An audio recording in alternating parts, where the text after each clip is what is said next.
The New Orleans Municipal Archives contain a financial ledger that has never been adequately explained. Buried among thousands of routine transactions from the winter and spring of 1840, one series of entries defies every known principle of economics, human behavior, and possibility itself. Between January and May of that year, a single auction house on Chartres Street in the French Quarter recorded the sale of one woman 37 times. Not 37 different women, the same individual woman. Each transaction documented with names, dates, and prices that climbed to heights no rational market could justify. Each buyer a man of wealth and standing in New Orleans society, each sale separated by exactly 11 days. The pattern holds perfect mathematical precision across 5 months. 11 days between every transaction without exception. No illness interrupted the sequence. No travel delays altered the rhythm. No external events disrupted the clockwork regularity of these impossible sales. And every single buyer paid more than the previous purchaser, as if competing in an auction that never ended, where the hammer fell again and again, and the merchandise returned like a tide that refused to stay gone. When the ledger was transferred to the Louisiana State Archives in 1898, a notation appeared in faded ink across the top of the relevant pages. Do not catalog, do not reference in finding aids, restrict access pending review by the Governor's Historical Commission. That review never occurred. The pages remain sealed behind academic protocols that have calcified into absolute barriers. Researchers who stumble across references to this ledger in peripheral documents find their access requests denied without explanation. What happened in New Orleans during those 5 months? Why would the same woman be sold 37 times?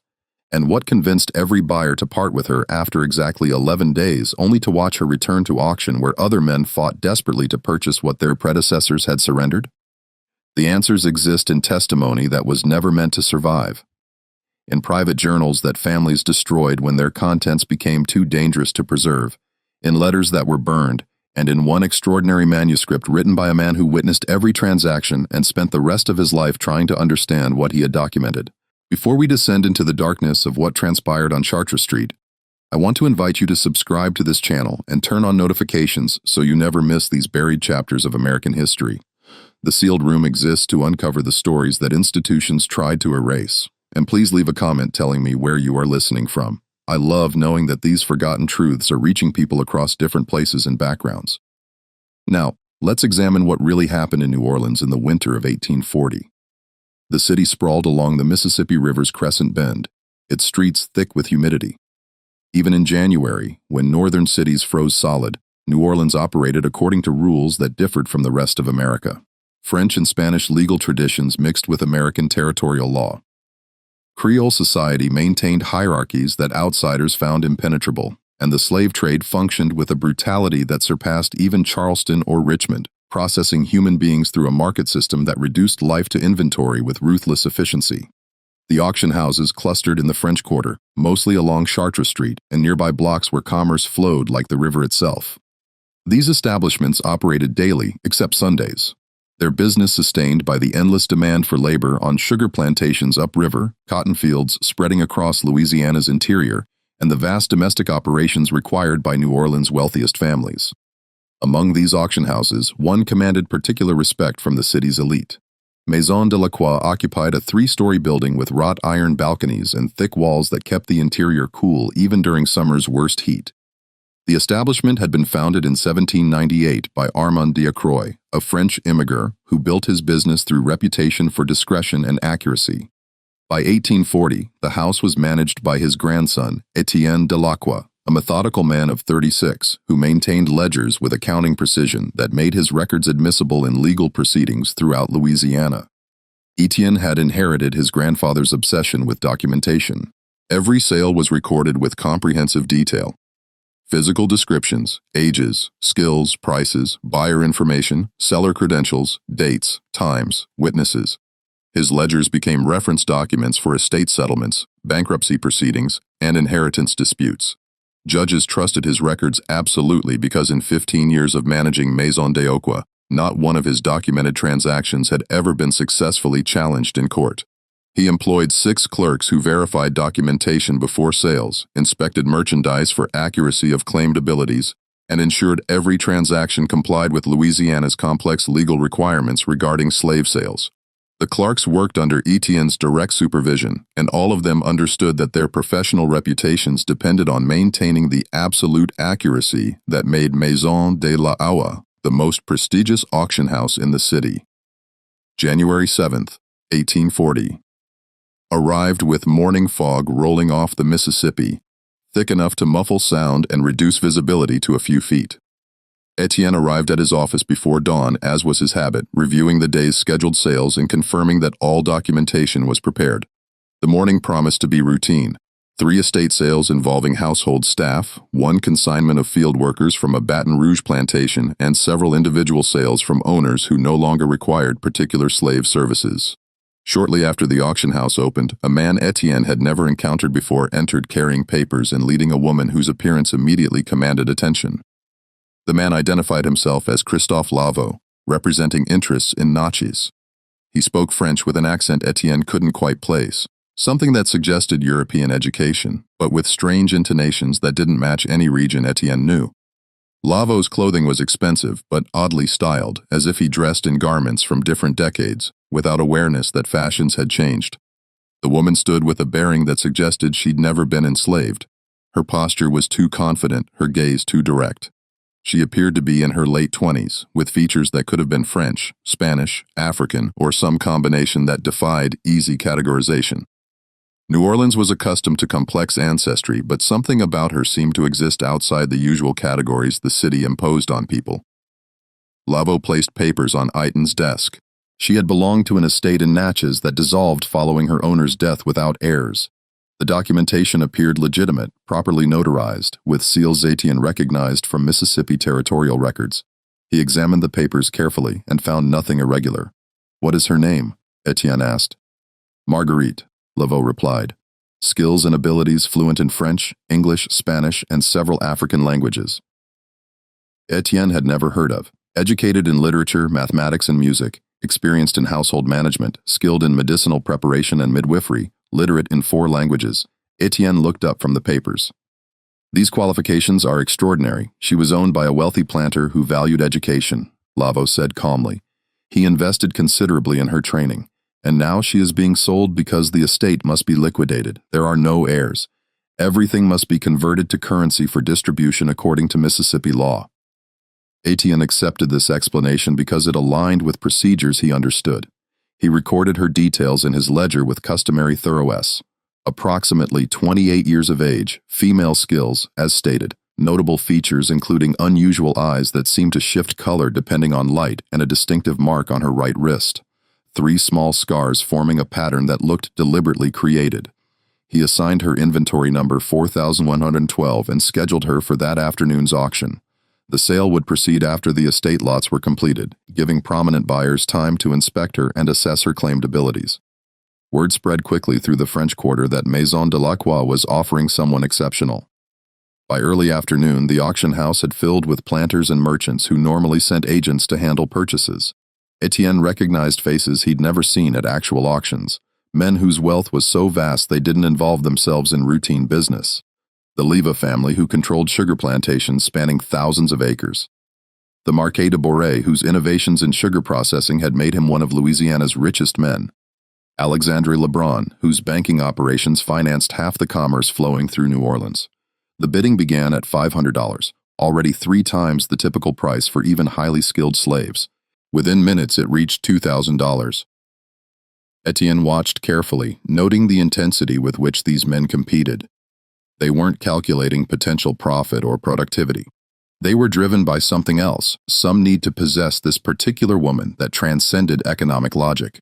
When the hammer finally fell, Jean-Baptiste Lebrun, one of Alexandra's cousins and owner of multiple plantations along the river road, had paid $6,200. The sum represented more than many skilled craftsmen earned in a decade.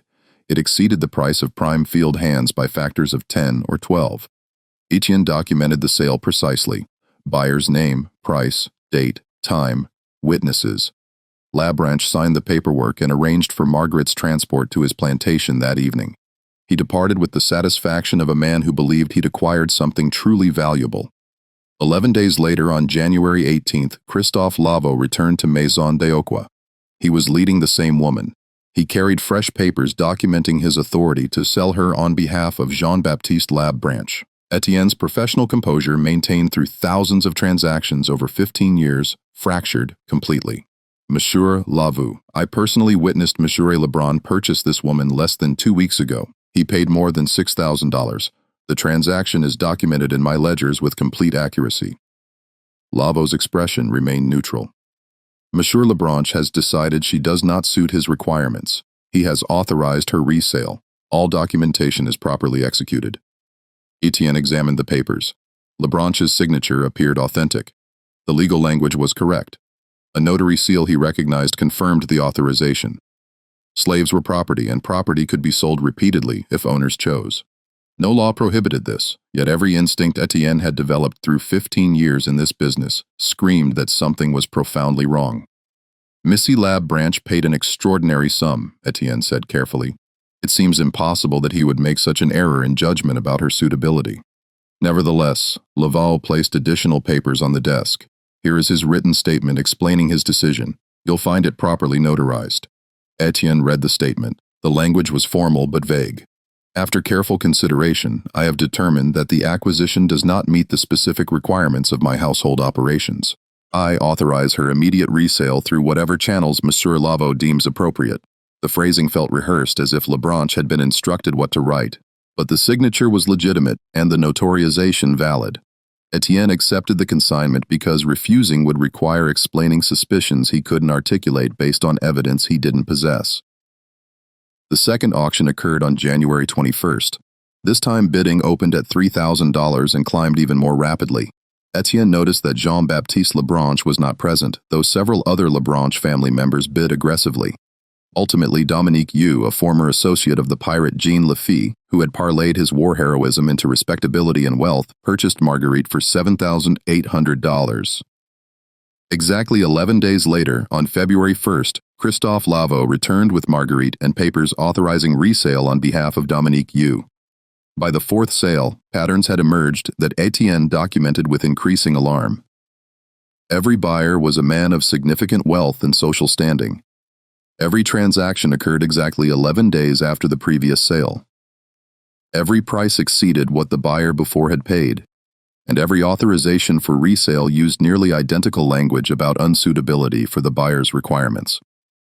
Etienne began adding private notations in a separate journal he kept locked in his desk drawer. The buyers are not behaving rationally. They compete with desperation that transcends economic calculation. Men who built vast fortunes through shrewd judgment are abandoning all restraint. Something is compelling them to purchase her regardless of cost, and then something is forcing them to surrender her after exactly 11 days. The precision of the timing cannot be coincidental. What Etienne couldn't document in his official ledgers was what he began hearing through New Orleans' intricate social networks. The whispers that spread through French Quarter cafes, the hushed conversations at the street.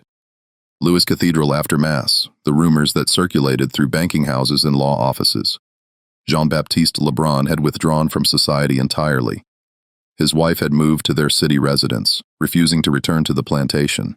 Dominique Yu, a man famous for his courage under fire during the Battle of New Orleans, now refused to leave his house after dark and had dismissed most of his household staff.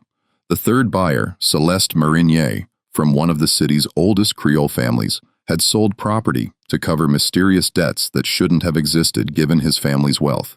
The prices continued climbing with mathematical precision. By the 10th sale in mid-March, Marguerite sold for $14,000 to Bernard Marini, whose family had subdivided their plantation to create the Faubourg Marini neighborhood. 11 days later, she was back at Maison de Croix. Etienne hired an investigator, a former constable named Jacques Rio, who now conducted discreet inquiries for attorneys and businessmen. I need to understand what happens after each sale, Etienne told him. Contact the buyers if possible. Learn why they're reselling her. Find out anything you can about their experiences during those 11 days. Renaud worked for 2 weeks traveling to plantations, speaking with overseers and household staff, occasionally questioning the buyers themselves under various pretexts.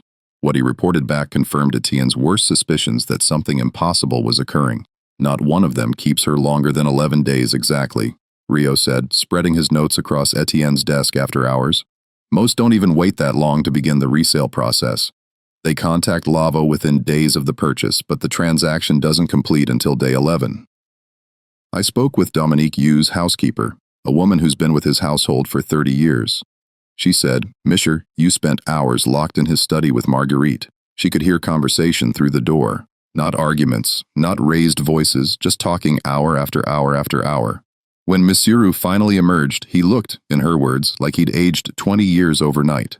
"Did he explain what they discussed?" Etienne asked. He wouldn't speak of it, but the housekeeper said he burned papers in his fireplace that night.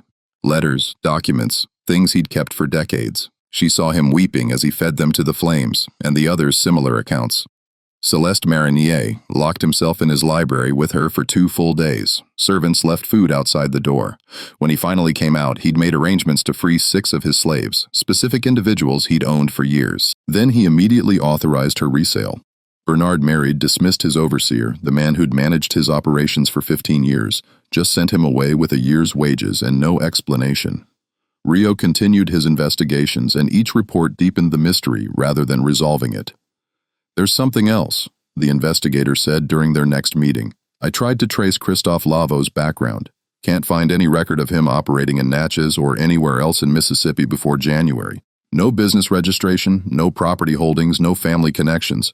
It's as if he materialized specifically to handle these sales." "Have you tried following him between transactions?" Etienne asked. "He stays at a boarding house on Dufine Street, but I've watched the place for days and never seen him enter or leave except when he's bringing her to your auction house. The landlady says he pays months in advance, keeps entirely to himself, and she rarely sees him. Yet somehow, he's always present exactly when another sale is scheduled." Etienne stared at his ledgers with their meticulous documentation of impossible events. "What about Marguerite herself? Did you learn anything about what she does during those 11 days? Rio's expression grew troubled. "That's where things become truly strange. She doesn't work. Not in any conventional sense. The buyers don't put her in the fields or assign her household duties. They keep her in their private quarters, libraries, studies, personal rooms, and they talk with her for hours, sometimes entire nights. Servants hear voices through doors but can't make out words. And when those conversations end, the buyers are fundamentally changed." "Changed how?" "Their certainties are gone. Men who defended slavery as God's natural order suddenly question everything. Men who built fortunes through brutal efficiency suddenly can't bear to give orders to their own slaves. Dominique, you freed 12 people after those 11 days, not sold them, freed them with papers and passage money north. A man who'd owned slaves his entire adult life suddenly couldn't tolerate ownership anymore." By the 15th sale in early April, Etienne had begun to feel physical dread each time Lavo appeared at Maison de l'Aqua. The transactions had taken on a nightmarish quality, repeating with clockwork precision while New Orleans society pretended not to notice the impossible pattern consuming its wealthiest men. The auction house itself had changed. Other sellers began avoiding Maison de l'Aqua on days when Marguerite was scheduled for sale. Regular buyers who attended auctions weekly suddenly found reasons to be elsewhere.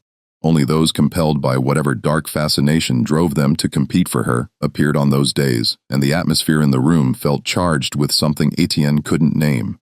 Not excitement, something darker, dread mixed with compulsion. Etienne noticed changes in the buyers before they purchased her. They arrived at the auction house looking confident, certain of their wealth and status. But once bidding began, something shifted in their expressions. The confidence became desperation. They bid against each other with an intensity that suggested they were competing for something far more significant than valuable property, as if acquiring her represented a test they needed to pass, proof of their power and control. And then, 11 days later, they returned her broken. The word wasn't quite right, but Etienne couldn't find better language. The buyers weren't physically harmed. They walked, talked, conducted business, but something essential in them had been destroyed.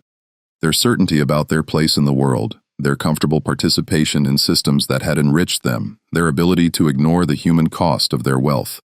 All of it shattered during those 11 days. Pierre Soule purchased her on April 9th for $21,000. Soule was a prominent attorney and politician, a man whose legal arguments had defended slaveholders' rights in courts throughout Louisiana. He was known for his intellectual brilliance, his command of legal philosophy, his ability to construct arguments that made slavery seem not just economically necessary, but morally justified. 11 days later, When Lavo brought Marguerite back to Maison de Oca, Rio managed to speak briefly with Sol's law clerk, a young man who'd worked for the attorney for 3 years. Monsieur Sol hasn't slept since the second night, the clerk said quietly, glancing around to ensure no one overheard. He sits in his office with all his legal texts spread across his desk. Cases he's argued, briefs he's written, published articles defending our institutions, and he's marking through them with red ink, writing notes in the margins, things like sophistry, moral cowardice, elaborate justification for evil. He's dismantling his own life's work. What did she say to him? Rio asked. I don't know exactly, but I heard her voice once through the door. She was asking him questions, not arguing, not accusing, just asking questions in a calm voice. Questions like, if enslaved people can learn law, philosophy, and science as you've acknowledged they can, what principle justifies treating them as property? And if you would consider it evil for someone to enslave your children based solely on their ancestry, why is it not evil when you do the same to others? She wasn't giving speeches. She was forcing him to confront the logical contradictions in positions he's defended his entire career. By the 20th sale in late April, whispers had spread throughout New Orleans that something was deeply wrong at Maison de Oca. Respectable families began warning their men to avoid those particular auctions. Mothers cautioned sons, wives urged husbands to stay away.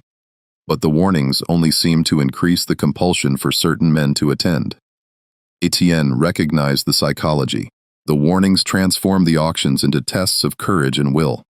Men who considered themselves strong, rational, and in control believed they would be different from previous buyers. They thought whatever had broken other men wouldn't break them. Their arrogance made them perfect targets for whatever education Marguerite provided during those 11 days.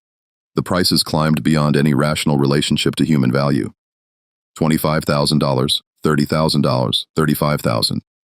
Sums that represented entire plantations, lifetime accumulations of wealth, fortunes that could support families for generations. Men were bankrupting themselves for 11 days of ownership and then surrendering her at devastating financial losses. Etienne's own obsession grew alongside the prices. He couldn't stop thinking about the pattern, couldn't stop trying to understand what was happening. His wife noticed his distraction, his inability to focus on anything except those ledgers with their impossible documentation. You're letting this consume you, Margot said one evening as Etienne sat at their dining table, barely touching his food, his mind elsewhere.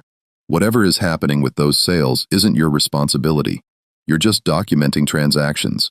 You're not causing this, but I am causing it, Etienne replied. Every time I accept her back for resale, I'm enabling the pattern to continue. I could refuse. I could tell Levo that Maison d'Ilqua will no longer handle these transactions, and what would that accomplish? Another auction house would take the business. You'd lose your reputation for never refusing legitimate sales.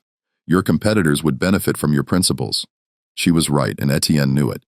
The system was larger than his individual choices. Refusing to participate wouldn't stop what was happening. It would just transfer the transactions elsewhere while damaging the business his grandfather had built. This reasoning sounded familiar to Etienne, uncomfortably so. It was the same logic he'd used for 15 years to justify his work. He was just the auctioneer. He didn't own plantations. He didn't work slaves in fields. He simply facilitated transactions between willing parties. He was a professional providing a service that someone would provide whether he did or not. The realization made him feel sick. By the 25th sale in early May, Etienne had begun having nightmares. He dreamed of endless ledgers where every entry bled into the next, names and prices and dates becoming incomprehensible. He dreamed of auction blocks that stretched into infinity, with Marguerite standing on each one, her expression never changing, her eyes seeming to see directly through whatever comfortable lies he told himself about his profession. He started making mistakes in his work, small errors that his clerks caught before they became serious problems, a price recorded incorrectly, a buyer's name misspelled, a date transposed. These were errors Etienne hadn't made in 15 years, mistakes that threatened the reputation for accuracy that made me Maison d'Iqua trusted by Louisiana's courts and elite families. Jacques Reno continued providing reports, though the investigator himself had become visibly troubled by what he was learning. I spoke with Auguste Leroy's body servant, Renaud said during their last meeting in late April. Leroy purchased her on the 22nd sale. His servant, a man named Vincent, who's been with the Leroy family since Auguste was born, told me something extraordinary. He said, Marguerite spent those 11 days asking Mizzy Leroy to tell her stories about specific slaves he'd owned. She knew their names, people who'd been sold years ago, people who died, people who'd run away. She knew details about their lives that existed in no records, and she asked Mizzy Leroy to remember them not as property, not as investments or losses on his ledgers, but as actual human beings with thoughts and feelings and families, Vincent said. His master wept for 3 days straight. How could she know those things? Etienne asked. How could she have information that doesn't exist in any documentation? I don't know, Rayotte admitted. I've searched every record I can access. Manifests from slave ships, estate inventories, auction house ledgers, including your own. There's no trace of her before she appeared with Lavo in January. It's as if she has no past, or as if her past is deliberately impossible to discover. What is she? Etienne asked quietly. Renault was silent for a long moment. I was a constable for 18 years. I investigated murders, fraud, conspiracy. I believed in rational explanations for everything. But this, he gestured at the notes spread across Etienne's desk, defies rational explanation. She's either exactly what she appears to be, an extraordinarily educated woman who somehow knows impossible things, or she's something else entirely, something that exists outside the categories we use to understand the world. The 28th sale occurred on May 5th. Etienne recognized the buyer immediately. Valker Ime, known throughout Louisiana as the wealthiest planter in the state. His Levi plantation was legendary, an estate so vast and lavish that foreign dignitaries visited to marvel at its gardens, architecture, and the brutal efficiency of its sugar production. Ime had pioneered innovations in sugar processing that increased productivity dramatically while requiring slaves to work under conditions that killed them at rates higher than almost any other Louisiana plantation. Ime paid $43,000 for Marguerite. The sum exceeded the value of most plantations. It represented wealth accumulated over generations concentrated into a single transaction for 11 days of ownership. Etienne watched him sign the paperwork and felt a cold certainty settle in his chest. The pattern was building towards something specific. Each buyer had represented a different aspect of slavery's operation. Planters, merchants, bankers, attorneys who provided legal justifications. And now Valcour Ame, the man who embodied the system's ultimate expression. Vast wealth built through innovative cruelty where human beings were processed like crops. Their lives calculated in terms of sugar production per season, their deaths factored into business planning as acceptable losses. When Christophe Lavo returned 11 days later with authorization for resale, Etienne noticed something different. The factor's usual impassive expression had shifted slightly, something that might have been satisfaction or perhaps anticipation. Monsieur found her unsuitable, Etienne asked, already knowing the answer. Profoundly unsuitable, Levo replied. He has authorized immediate resale with no minimum price requirement. Etienne examined the papers. Aim's signature was barely legible, the letters shaking and uneven. Additional notes filled the margins of the authorization. Calculations crossed out, numbers that seemed to represent attempts at quantifying something that couldn't be quantified. And one phrase repeated 3 times in increasingly desperate handwriting, 2,417 names. What does this mean? It asked, pointing to the notation. Lavo's expression remained neutral. I believe that's how many people Monsieur calculated have died on his plantation over the 30 years he's owned it. Marguerite asked him to name them. All of them. He couldn't, of course. He'd kept detailed records of their deaths in his ledgers, cause of death, date, estimated age, but never their names, just numbers in his accounting books. She made him understand what that meant, what it means to own human beings and track their deaths like crop losses. The 29th sale was scheduled for May 19th. Etienne prepared the documentation with hands that trembled despite his efforts to control them. He knew the pattern was approaching its conclusion. 29 sales across nearly 5 months. The precision of the 11-day intervals. The escalating price is now approaching $50,000. The systematic destruction of New Orleans' wealthiest and most powerful men, and he knew with dread that made him feel physically ill that the pattern would soon reach him personally. The auction house filled that morning with the usual crowd of observers and compelled buyers. But Etienne noticed Christophe Lavo standing at the back of the room, watching not Marguerite on the auction block, but Etienne himself. Their eyes met across the crowded space, and Levo smiled slightly, an expression of acknowledgement, as if they both understood what was coming. The bidding opened at $25,000 and climbed rapidly. Men who'd attended previous auctions competed with renewed desperation, as if this might be their last chance to acquire something they needed, despite not understanding why they needed it. When the hammer finally fell, Narcissus Brutar, a sugar factor whose business connected plantations with international markets, had paid $51,000. It was the highest price ever documented in Louisiana for a single slave, higher than legendary skilled craftsmen who could build entire buildings, higher than nurses who saved lives through medical knowledge, higher than anyone whose value might be calculated through actual productive capacity. As Bruton signed the paperwork, Etienne watched Marguerite and saw her looking directly at him. Her expression held no emotion, but her gaze seemed to penetrate through every comfortable justification he'd constructed around his work. She knew whatever she was, wherever she'd come from, she knew that the pattern would eventually reach him, and that knowledge filled him with terror, unlike anything he'd ever experienced. 11 days passed with agonizing slowness. Etienne found himself counting each day, each hour, waiting for the inevitable moment when Christophe Lavo would return with Marguerite and papers authorizing resale. He tried to maintain his normal routines, processing other sales at Maison de la Croix, reviewing ledgers, supervising his clerks. But his mind remained fixed on the pattern, on the approaching moment when the sequence would reach its 30th iteration. He began researching obsessively, searching for any explanation that would make sense of what he documented. He traveled to the Cabildo archives, examining old records from Spanish colonial administration. He visited the Street Louis Cathedral, asking priests about legends or stories that might explain a woman who could be sold repeatedly without aging, without changing, without ever revealing her origins. Father Mounet, an elderly Jesuit who'd served in New Orleans for 40 years, listened to Etienne's carefully worded questions with increasing concern. "You're describing something that exists outside natural law," the priest said finally. "The Church teaches that such things are possible, that God permits both divine intervention and demonic influence in the world. But my son, if you're encountering something supernatural, you must ask yourself a crucial question. Is this evil seeking to destroy, or is this justice manifesting in ways we don't understand?" "I don't know," Etienne admitted. "The men who purchase her are destroyed, their certainties shattered, their peace gone. But they're men who've built fortunes through slavery, who've treated human beings as property without remorse. Is their suffering evil or simply consequence?" "That," Father Moon said quietly, "is a question that has troubled theologians for centuries. God's justice can feel like punishment to those who've lived comfortably with their sins, and sometimes the most profound mercy is being forced to see truth we've spent our lives avoiding, even when that sight destroys us."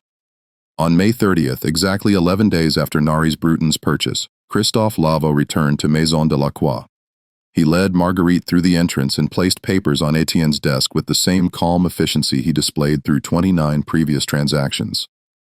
"Monsieur Brutar has found her unsuitable," Lavo said. "He authorizes immediate resale." Etienne examined the documents. Bruton's signature was accompanied by a statement written in handwriting that barely qualified as legible. The words were fractured, sentences incomplete, thoughts cascading without structure. "I calculated profits," the statement began. 32 years as a factor connected 118 plantations with markets, facilitated sale of sugar produced by, and here the handwriting became almost illegible. "Countless thousands of enslaved people whose names I never learned, whose faces I never saw, whose suffering I converted into percentages and commission fees, and I never. The statement ended mid-sentence, as if Brutine had simply stopped being able to continue. "What did she do to him?" Etienne asked quietly. Lavo's expression remained neutral. "She asked him to calculate the human cost of his wealth. Not in abstract terms, but specifically how many people worked the fields that grew the sugar he brokered. How many died to produce the wealth he took commission from? What were their lives like? Did they have families, children, dreams that died in those fields?" She didn't accuse him of wrongdoing. She simply asked him to acknowledge what his business was actually built upon, and that destroyed him. Truth often does when we've spent our lives avoiding it. Etienne scheduled the 30th auction for June 2nd. He prepared the documentation mechanically, his hands moving through familiar routines while his mind remained elsewhere. 30 sales. The pattern had to be approaching its conclusion. But how many more would there be?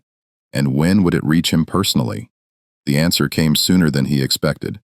The morning of June 2nd arrived with oppressive heat, the kind of humidity that made breathing feel like drowning.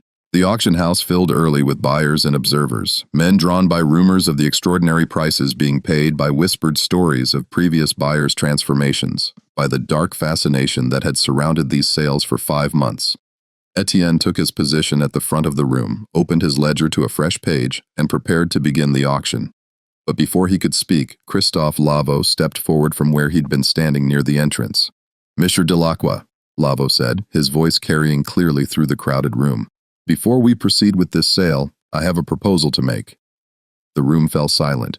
Every eye turned to the factor whose presence had become synonymous with the impossible pattern consuming New Orleans elite. "This sale, the 30th, requires a specific buyer," Lavo continued.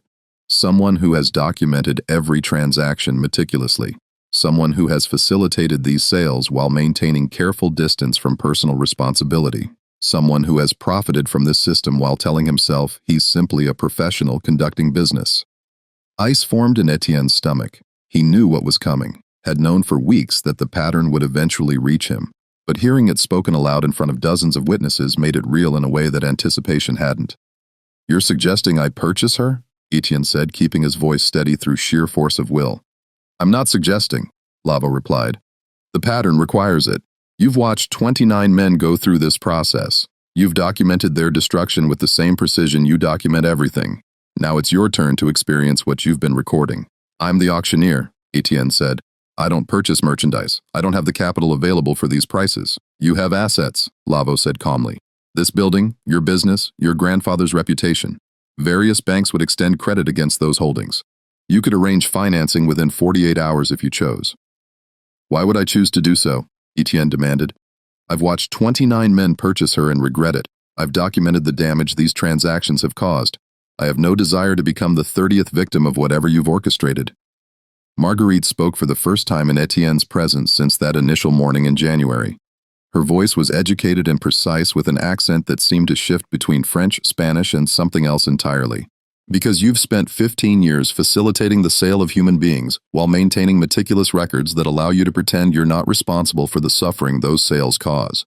Because you've made your living from systematic cruelty while telling yourself you're just the middleman, that you're not accountable for the system itself. Because you deserve to understand what it actually means to own someone, rather than just processing the paperwork for other men's ownership." Her words struck with devastating accuracy. Etienne had told himself those exact justifications thousands of times. He was just the auctioneer. He didn't own plantations. He didn't work slaves in brutal conditions. He simply facilitated transactions the same way notaries facilitated contracts or banks facilitated loans. He was a professional providing a necessary service. "I won't do it," Etienne said. "I refuse to participate." "Then the pattern ends incomplete," Lavo replied. "The 37th sale will never occur and the education will remain unfinished." He paused, letting silence fill the room. "Of course, that means certain information about your business practices might become public. The ages you've falsified in your ledgers to make children appear older. The health conditions you've concealed to present sick slaves as healthy. The specific ways you've helped buyers circumvent laws designed to keep families together. The private arrangements you've made to facilitate sales that violated Louisiana statutes." Every word was accurate. Etienne had bent rules, falsified documentation when necessary, helped buyers work around legal restrictions, all in the name of maintaining his business, all justified as necessary accommodations to commercial reality. Nothing that other auction managers didn't do, but exposed to public scrutiny, especially scrutiny from the increasingly influential abolitionist press. Those practices would destroy everything his grandfather had built. "You're blackmailing me," Etienne said quietly. "I'm offering you an educational opportunity," Lavo corrected. "You can decline, but declining has consequences, just as participation has consequences. Every choice we make carries weight, Monsieur Delacroix. The question is whether we're willing to face the full implications of our choices." The room remained absolutely silent. Dozens of men watched this confrontation, understanding they were witnessing something that transcended a normal business dispute. This was judgment manifesting in forms that shouldn't exist, justice operating through mechanisms that defied explanation. Etienne looked at Marguerite. She met his gaze without expression, but her eyes held depths that seemed to contain knowledge accumulated over far more than 28 years. Whatever she was, wherever she'd come from, she represented something that existed beyond his understanding, and refusing her would only delay the inevitable confrontation with truths he'd spent 15 years avoiding. 3 days, Etienne said finally. Give me 3 days to arrange financing. Lavo nodded. The auction is postponed. We'll reconvene on June 5th at 10 o'clock in the morning. He departed with Marguerite, leaving Etienne alone with the stares of men who now saw him as the latest victim in a pattern they'd watched consume New Orleans' most powerful figures. Those 3 days passed in a blur of financial arrangements that represented the dismantling of everything Etienne had built. He met with bankers who'd known his grandfather, who trusted his family for decades. He secured loans against Maison d'Aquet itself, against his personal residence, against future earnings from his business. The interest rates were devastating. The repayment terms would require years of careful management, but he arranged the necessary capital. Margot watched him make these arrangements with growing horror. "You're destroying us," she said the night before the auction. "For what? For some woman you're going to own for 11 days and then resell at a massive loss. This makes no sense, Etienne." "I know," he replied, "but refusing makes even less sense. The alternative is having our family's reputation destroyed, having evidence of my compromised business practices made public, having everything grandfather built torn apart through scandal rather than through my own choices. So, you're choosing financial ruin instead?" "I'm choosing to understand something," Etienne said quietly. "Something I should have tried to understand 15 years ago when I first entered this business. What it actually means to participate in this system. What my meticulous record-keeping has actually been documenting all these years." On the morning of June 5th, Etienne stood at the front of Maison de l'Aquet and conducted an auction where he was the only bidder. The process felt surreal, performing the familiar rituals of his profession while knowing he was purchasing his own destruction. The opening bid he announced to a room filled with observers who'd come to witness this impossible transaction is $40,000. "Do I have $40,000? He raised his own hand. $40,000, he said. "Do I hear $45,000? Silence filled the room. Going once, he continued, following the formula he'd used thousands of times. Going twice, sold to Etienne d'Aquet for $40,000. He signed his own ledger, officially becoming a slave owner for the first time in his life. The irony was acid. 15 years of facilitating ownership for others, of documenting transactions that represented systematic cruelty, and now he was participating directly in the system he'd served. "She'll be at the auction house this evening," Lavo said. "I suggest you arrange for privacy. The education she provides works best without interruption." That night, after his clerks had departed and the building stood empty, Etienne waited in his office.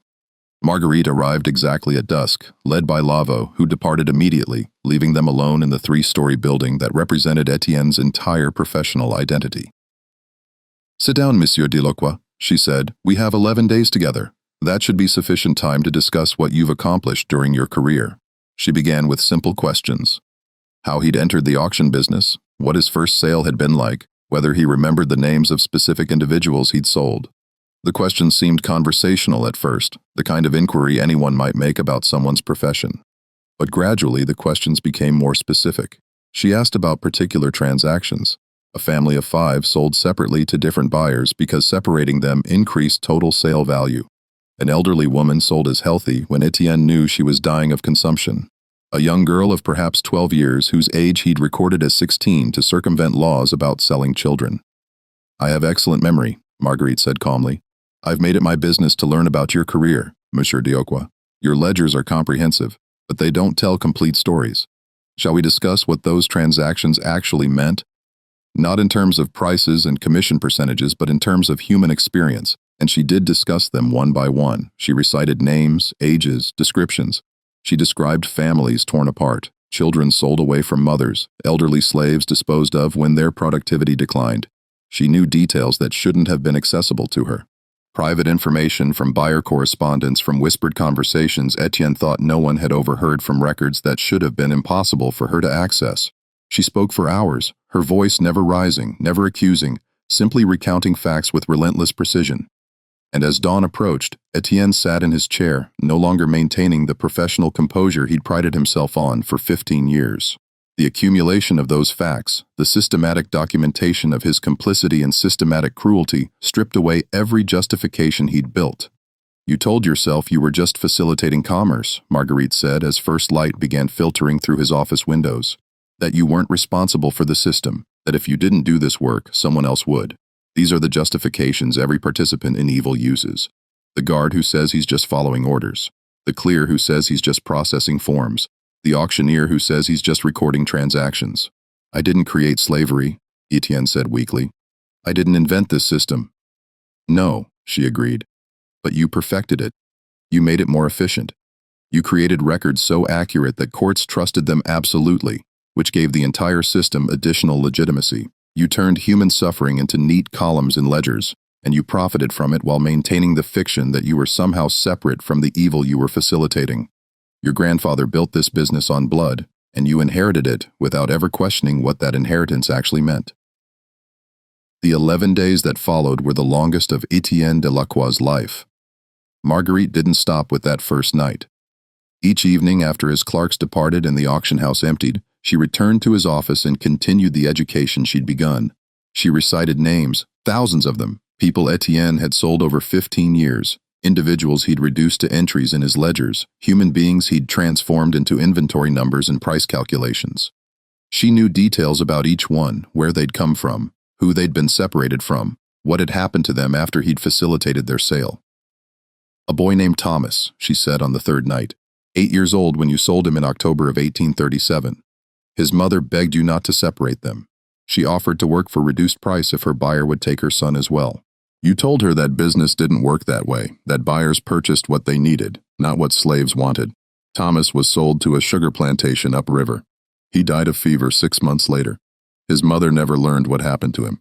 She spent the rest of her life wondering if he was alive somewhere, thinking about her. Etienne felt something crack inside him. I don't remember that sale specifically. There were so many. Exactly. Marguerite said, there were so many, thousands of human beings whose lives you altered forever, and you don't remember them because you never allowed yourself to see them as people who mattered. They were merchandise, inventory, numbers in your ledgers. Night after night, she continued, she discussed not just the slaves he'd sold, but the buyers he'd served. The planters whose wealth came from brutal labor conditions, the merchants who trafficked inhuman beings as casually as they traded cotton or sugar, the attorneys who constructed legal frameworks that made slavery seem legitimate, the bankers who financed the whole system, and Etienne himself, the auctioneer who documented everything with such precision that courts treated his records as absolute truth. On the 7th night, she shifted her approach. Instead of reciting names and stories, she asked him questions. If you had been born enslaved, would you consider it just? No, said immediately. Why not? Because I would have done nothing to deserve that condition. My birth, my ancestry, none of that would justify someone owning me. Then why is it just when it happens to others? Etienne had no answer, or rather, he had the answers he'd used for 15 years, justifications based on racial theories, biblical interpretations, economic necessities. But speaking them aloud to this woman, who'd spent a week systematically dismantling his comfortable certainties, felt impossible. Every answer he might give would collapse under the weight of the question itself. You can't justify it, Marguerite said calmly. You know you can't. You've always known, but you've built elaborate structures of rationalization that allowed you to avoid that knowledge. Structures of false science, selective theology, economic determinism, anything to avoid the simple truth that what you've been participating in for 15 years is evil, not complex evil, not morally ambiguous evil, just evil. By the 9th night, Etienne had stopped sleeping. He would lie in bed beside Margot, staring at the ceiling, seeing faces. The thousands of people he'd sold, the families he'd separated, the children whose ages he'd falsified, the sick slaves he'd presented as healthy, the human beings he'd reduced to merchandise and processed with efficient precision. His hands had begun shaking, not constantly, but often enough that his clerks noticed. He made errors in his ledgers, mistakes he never would have made before. A transposed date, a misspelled name, small failures that suggested his famous precision was crumbling. On the 10th night, Marguerite asked him the question he'd been dreading. If you could go back 15 years, knowing what you know now, would you still enter this business? No, Etienne said immediately, then quieter. But I didn't know then what I know now. You chose not to know, she corrected. The knowledge was available, the suffering was visible. You saw it every day in your auction house. People weeping as they were separated from families, children terrified of being sold, elderly slaves knowing they were being disposed of because they were no longer profitable. You saw all of it. You just chose to interpret it as normal business operations rather than systematic cruelty. What was I supposed to do? Etienne asked and heard the desperation in his own voice. Refuse to participate. That wouldn't have stopped the system. Someone else would have run this auction house. Slaves would still have been sold. Perhaps, Marguerite said, but you wouldn't have been the one selling them. You wouldn't have profited from their suffering. You wouldn't have created the meticulous records that gave the entire system additional legitimacy. You're right. That individual refusal wouldn't have ended slavery, but it would have meant you weren't complicit in it. And sometimes that's all morality requires. Not that we fix everything, but that we don't participate in evil, even when participation is profitable and refusal is costly. On the 11th morning, June 16th, Marguerite spoke to him one final time before the pattern would complete. You'll authorize my resale today, she said. You'll take whatever loss is necessary to be rid of me, and then you'll spend the rest of your life knowing exactly what you were complicit in. That knowledge will never leave you. Every time you close your eyes, you'll see their faces. Every time you open your ledgers, you'll understand what those neat columns of numbers actually represent. I've made certain of that. What are you? Etienne asked. The question he'd been avoiding for 11 days because he feared the answer. How is any of this possible? Does it matter? Marguerite replied. Whether I'm exactly what I appear to be, a woman who's been sold 30 times by men who found truth unbearable or something else entirely, the facts remain the same. You've spent 15 years as an instrument of systematic cruelty. That truth doesn't change regardless of my nature. Will this end? Will the pattern stop soon? She said 7 more sales remain, 37 total. A number with significance you'd understand if you studied theology more carefully than you've studied your ledgers, and then it will be finished. 7 more men will be destroyed. 7 more men will learn what they've chosen to ignore, Marguerite corrected. Destruction is simply how it feels when comfortable lies become impossible to maintain. That afternoon, Etienne authorized her resale. Christophe Lavo accepted the documentation without comment, preparing for the 31st transaction. Etienne recorded the loss in his ledgers with hands that shook despite his efforts to control them. $40,000 spent, perhaps $20,000 recoverable if the next buyer paid well. $20,000 lost for 11 days of education that had destroyed his peace forever. But the financial loss was trivial compared to what Marguerite had actually taken from him. His certainty, his comfortable participation in systems he'd never examined, his ability to process human suffering as normal business operations, all of it gone, stripped away, leaving only understanding that felt like a wound that wouldn't heal. The remaining 7 sales proceeded with the same mechanical precision that had characterized the previous 30. Every 11 days, Marguerite returned to auction at Maison de l'Aqua. Every 11 days, another prominent man purchased her for escalating prices, and every 11 days later, that man authorized resale broken by whatever education she'd provided. The 31st buyer was Jean-Jacques Audubon's patron, a wealthy merchant who'd financed the naturalist's expeditions. He emerged from his 11 days unable to look at his account books, unable to calculate profit, unable to participate in commerce that treated human beings as commodities. The 32nd buyer was a prominent Catholic who defended slavery through biblical interpretation. He freed every slave he owned after his 11 days and spent the rest of his life as a hermit, unable to reconcile his previous certainties with what he now understood. The 33rd buyer was a riverboat captain who'd transported thousands of slaves upriver to plantations. He sold his boats and left Louisiana entirely, unable to continue his business after understanding what his cargo had actually been. Not property, but people whose suffering he'd facilitated for profit.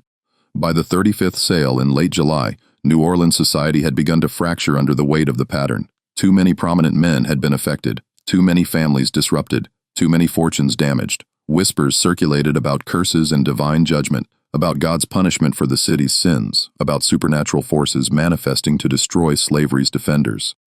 The church began to take notice. Archbishop Antoine Blanc called a private meeting with several affected men, attempting to understand what was happening. But those who'd purchased Marguerite couldn't explain. How do you tell a bishop that you bought a slave who educated you about your own evil? How do you admit the truth destroyed your capacity to participate in systems you defended? Etienne attended that meeting invited because of his comprehensive documentation of the sales. He sat quietly while other men struggled to articulate their experiences. When Archbishop Blanc finally asked him directly what he believed was happening, Etienne answered with careful precision, "Your Excellency, I believe we're witnessing judgment, not supernatural, not divine intervention in ways that violate natural law, simply consequence manifesting. These men, myself included, have built wealth through systematic cruelty, while maintaining comfortable distance from the reality of what we were doing. Someone or something has removed that distance, forced us to confront truth we've spent our lives avoiding.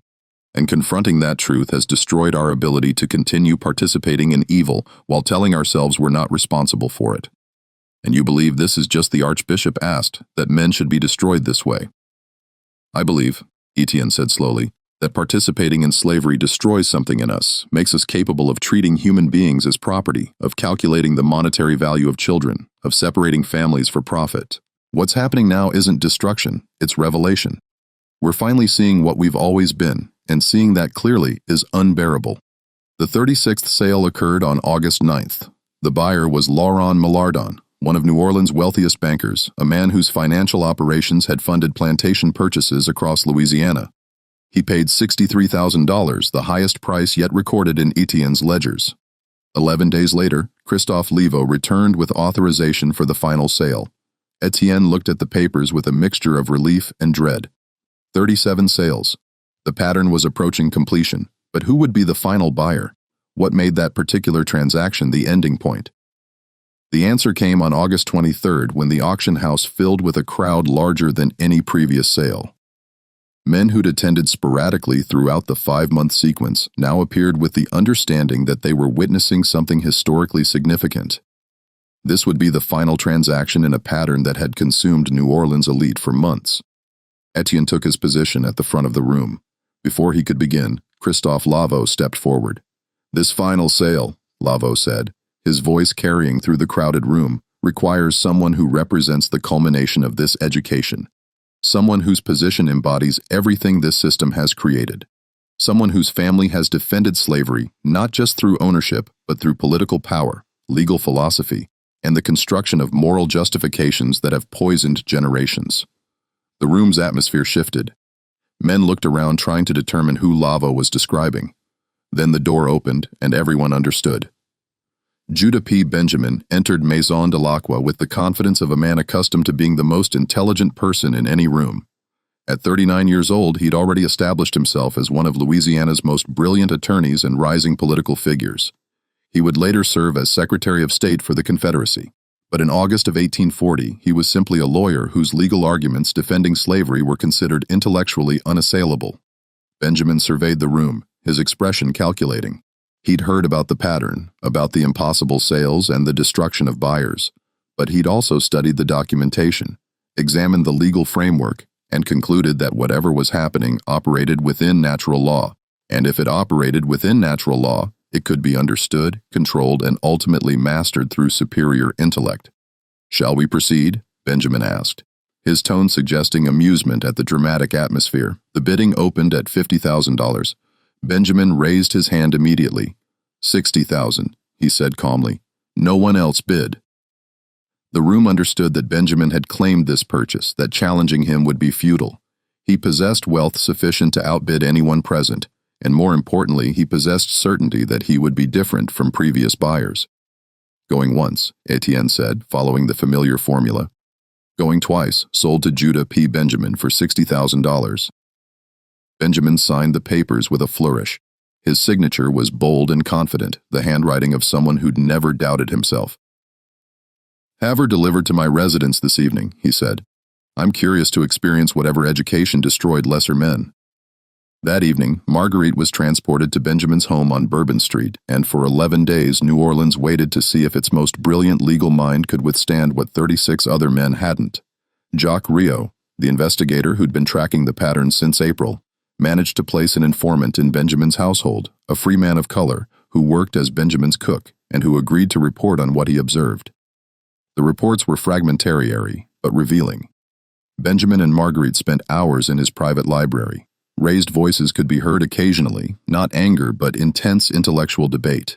Papers rustled as Benjamin pulled books from shelves, constructing arguments, citing legal precedent, building philosophical frameworks. and Margaret's voice, calm and relentless, dismantling every argument with questions that exposed their logical foundations as elaborate rationalizations. On the fourth day, the cook reported that Benjamin had stopped eating. On the sixth day, he'd sent his household staff away, insisting he needed complete privacy.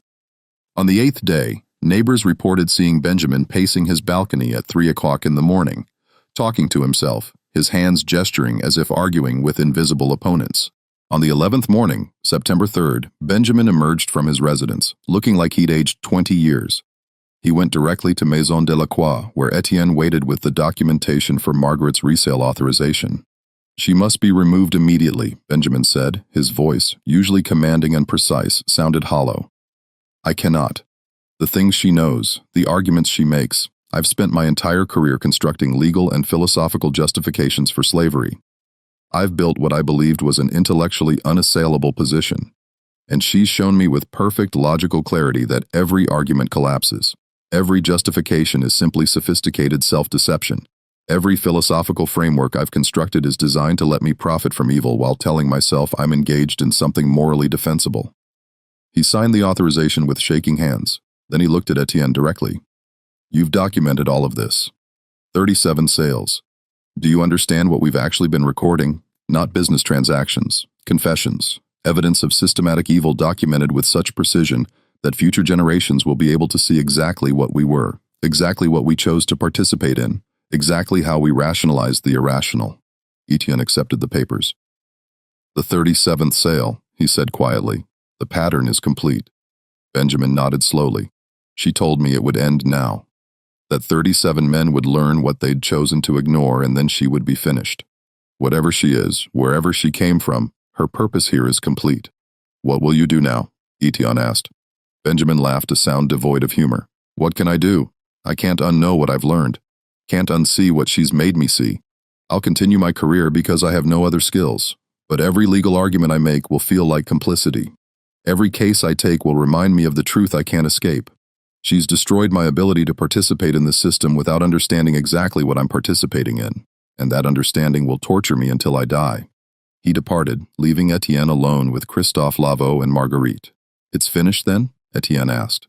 Lavaux nodded. 37 men have been educated. 37 prominent figures who built wealth and power through slavery have been forced to confront what they were doing. The pattern is complete. What happens to her now? Watch." Lavaux said simply.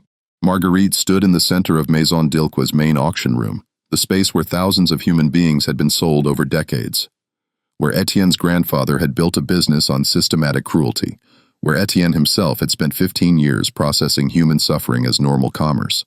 She looked directly at Etienne. "You'll want to document this final moment," she said. "Your ledger should be complete." And then, before Etienne's eyes, she began to change. Not dramatically, not through visible transformation, but through a gradual fading, as if she were becoming less substantial, less present, less real.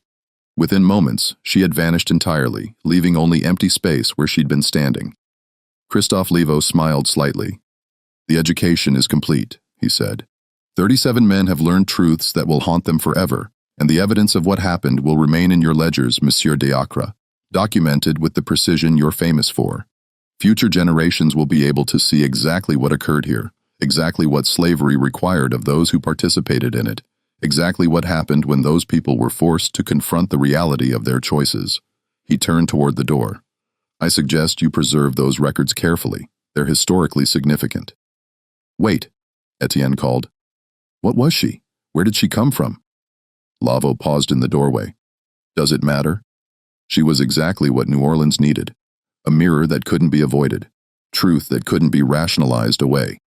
Justice manifesting in the only form that men of wealth and power would actually experience. Not as physical punishment, but as forced understanding of their own evil. Whether she was human, angel, demon, or something else entirely is less important than what she accomplished." "And you?" Etienne asked. "What are you?" "Someone who facilitates necessary transactions," Lavaux replied. "Just like you've been for 15 years. The difference is that I facilitate education rather than commerce. And unlike you, I don't pretend my facilitation isn't profoundly meaningful." He departed, and Etienne never saw him again. The aftermath unfolded slowly over the following months. The 37 men who'd purchased Marguerite were permanently changed. Some freed their slaves and withdrew from society. Others continued their previous lives but did so with visible suffering, unable to escape the knowledge she'd given them. Several died within years. Their health destroyed by psychological torment. They couldn't articulate or escape. Judah P. Benjamin continued his legal career and eventually rose to prominence in the Confederacy, but those who knew him well noticed changes. His arguments defending slavery became less frequent, his public statements more careful, and in private moments he was observed staring at nothing, his expressions suggesting someone engaged in internal debate that never concluded. Etienne himself continued managing Maison Delacroix, but the work became increasingly unbearable. Every sale reminded him of the thousands he'd processed before Marguerite forced him to understand what those transactions actually represented. His famous precision deteriorated. He made errors his clerks had to correct. His health declined despite no specific illness physicians could identify. In 1843, he sold Maison Delacroix to a competitor and moved his family to Mobile, Alabama, attempting to escape the memories that haunted him in New Orleans. But the memories followed. The faces of people he'd sold, the families he'd separated, the comfortable lies he'd told himself for 15 years. He attempted multiple times to write a comprehensive account of what had happened during those 5 months in 1840. Stacks of incomplete manuscripts accumulated, each trying to explain the impossible sequence of events, each abandoned as inadequate. His final attempt, written in 1856, began, "I have spent 16 years trying to understand what happened during those months."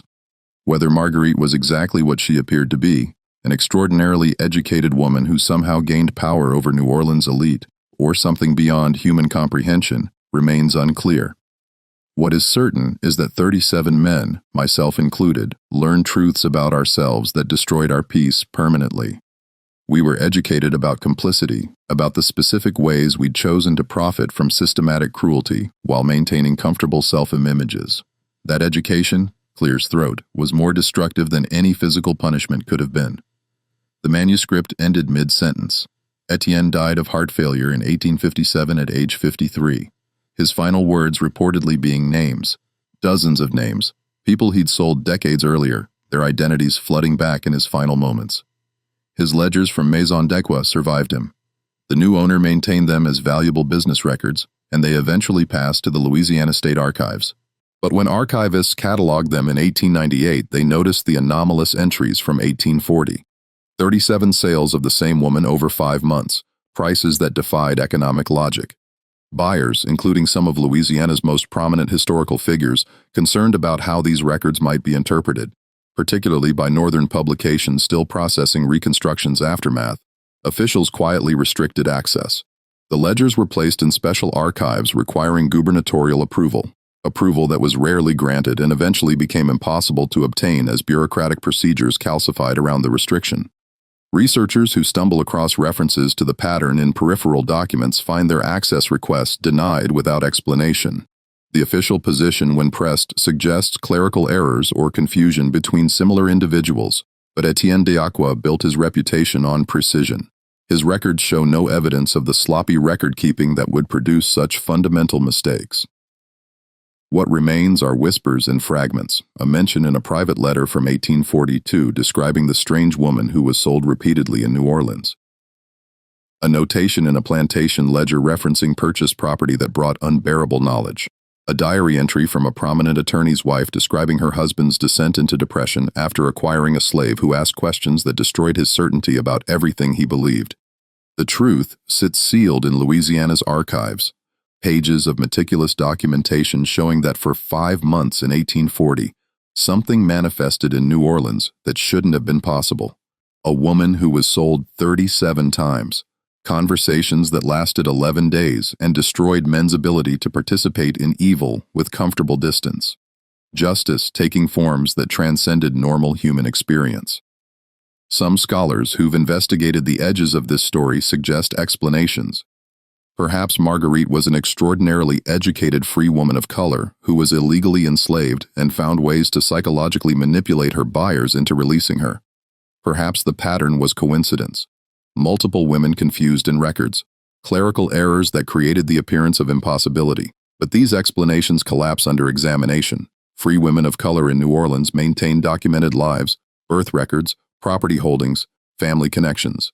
Margaret appears in no records before January of 1840 and vanishes from all documentation after September 3rd. No birth certificate, no death certificate, no property purchases, no family connections, nothing that would track an actual human being through the 19th century. And the precision of the pattern defies coincidence. Exactly 11 days between every sale without exception, exactly 37 transactions before the pattern ended, prices that climbed with mathematical regularity, and 37 prominent men, each representing different aspects of slavery's operation, all experiencing similar transformations after their 11 days of ownership.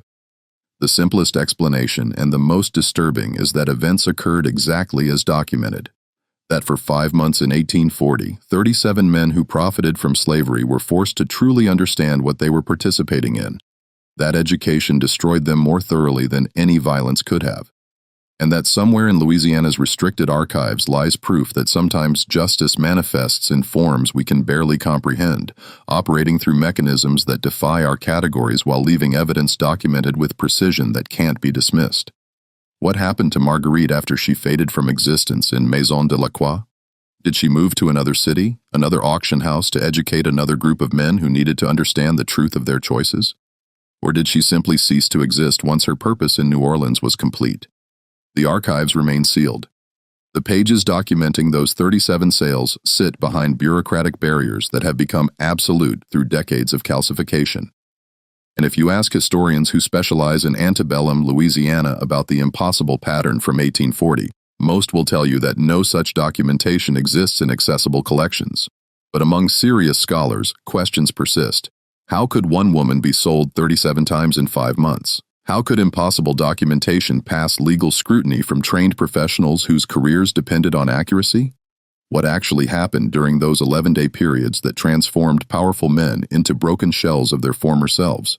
And why does Louisiana's government continue restricting access to records that are now more than a century and a half old?